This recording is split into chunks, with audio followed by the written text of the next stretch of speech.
7-8টা বাড়ি ঘর মানে একেবারে মাটির সাথে এই মিশাই ফেলছে এবং কি কুতিগড়া গ্রামও কিছু অংশ ঘর বাড়ি গাছপালা ভাঙ্গিয়া অনেক ক্ষয়ক্ষতি, কারেন্টের খাম্বা অনেক ক্ষয়ক্ষতি হয়েছে, যার ফলে জনসম্মুখে একটা বিরাট আতঙ্ক সৃষ্টি হয়েছে। গতকাল রাতে আসলে অনেক ভয়াবহ একটা ঝড় হয় এখানে।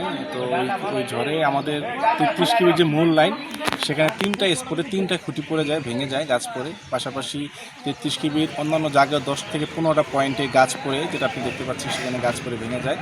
তারপরে হচ্ছে যে 11 কেবির আমাদের 35 থেকে 40টা স্পটে আমাদের এইরকম বিদ্যুৎ খুঁটি পড়ে গিয়েছে। আমরা মাঠ পর্যায়ে আছি, গতকাল রাত থেকেই মাঠ পর্যায়ে আছি। আমরা চেষ্টা করছি বিদ্যুৎ দেওয়ার জন্য। আশা করি আগামীকালকের মধ্যে বিদ্যুৎ আমরা আবার সব খুঁটি এস্টাবলিশ করে আমরা দিতে পারবো।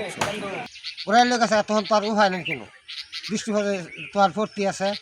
আর আমরা ওই কোনো ফিরছি এখন ফিরছি যখন বাইরে হই তখন খাবার ফিট না খাইছি না, এই জন্য ফিরছিও খাইছে। এখন মহিলারা কই আসে না আসে এটার কোনো খেয়াল করা হয়েছে না। যাবার শুধু গাছ করাল গাছের যাই ফেলি তখন ফিরছি আমার কোনো একরকম হাত তুলে আবার